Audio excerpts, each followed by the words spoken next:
you mentioned your mom, and Yes. I would love for you to tell us about the creation of the book that you made with your mom, Made with Prema, a celebration of vegetarian cooking. I am so fascinated and curious. Tell us about making a book with your mom. Just how was that creative process? How did you do it?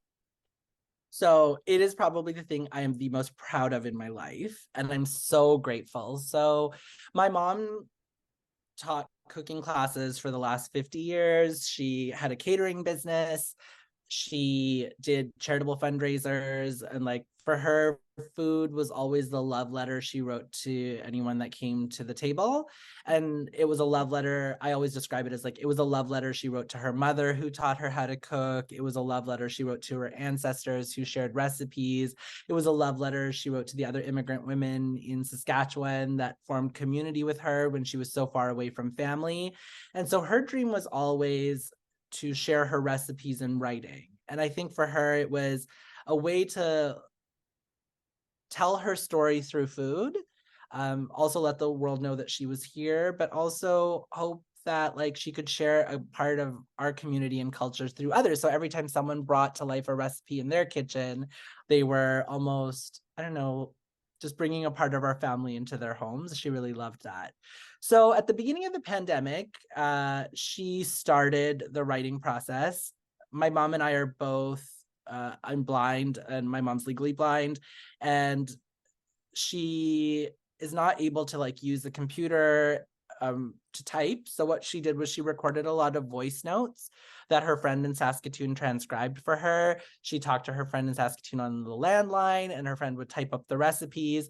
And so when she reached out to me, she's like, I have a few recipes. Like, do you think you can help me like put it into a book and we could maybe print a few copies? I was like, sure.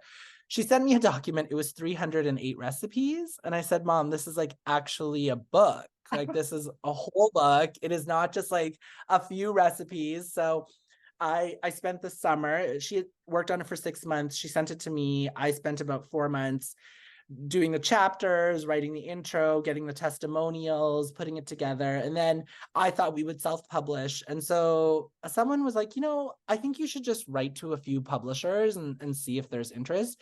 We'd done research and we knew that cooking cookbooks were typically celebrity chefs now, or people with large Instagram followings, because like that translated to sales. And my mom has no online presence.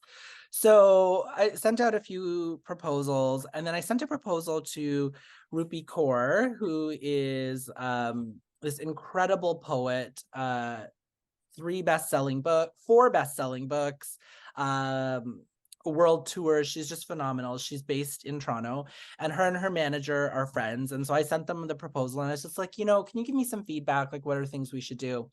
And they called me back a week later and they said, we're actually starting an imprint that's focused on amplifying the voices of South Asian women like your mom. And we would like the book to be our first publication.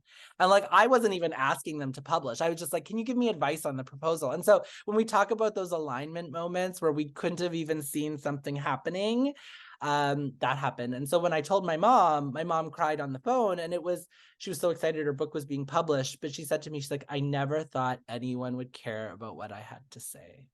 And it both broke my heart, but it also just reminded me that so many times people are walking through this world with so much expertise and knowledge and like gifts and abundance to share with other people, and they're ignored or they're diminished or they're devalued.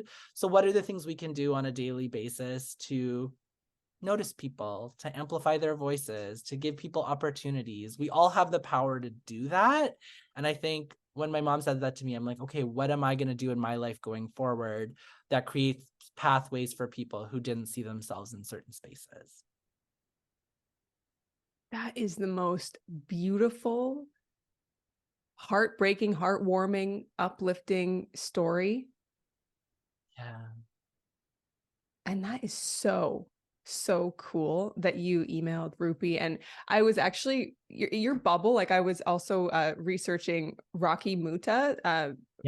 Rocky's amazing. Rocky and Rupi are the ones that created the imprint, published the book. They are so amazing. We actually just met this week to celebrate because we completely sold out the entire print run of the cookbook.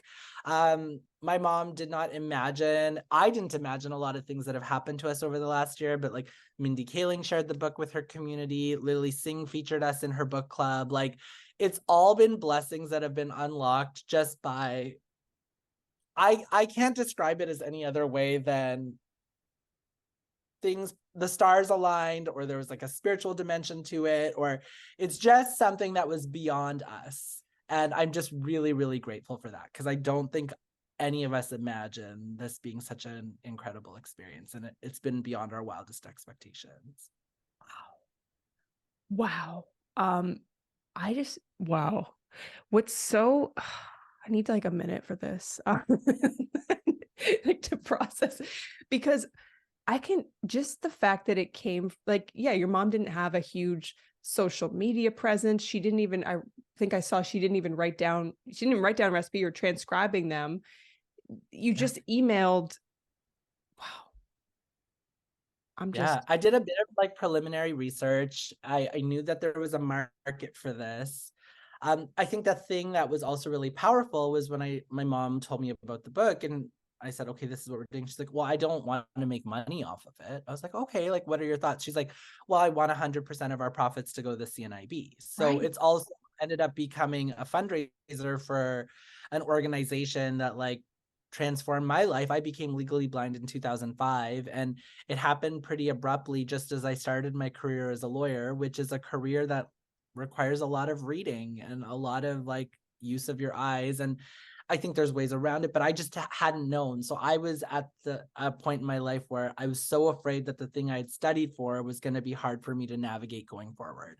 And the CNIB gave me resources and tools and supports that not only helped me navigate the tangible elements of vision loss, but also gave me the confidence to realize that I could build a life where my dreams were as alive and as bold as they ever were. Like there were ways for me to thrive and not just survive. And my mom, knowing how much the CNIB has done for me, was really adamant that like the book was going to be a fundraiser for them. So we're excited to make that donation this year as well.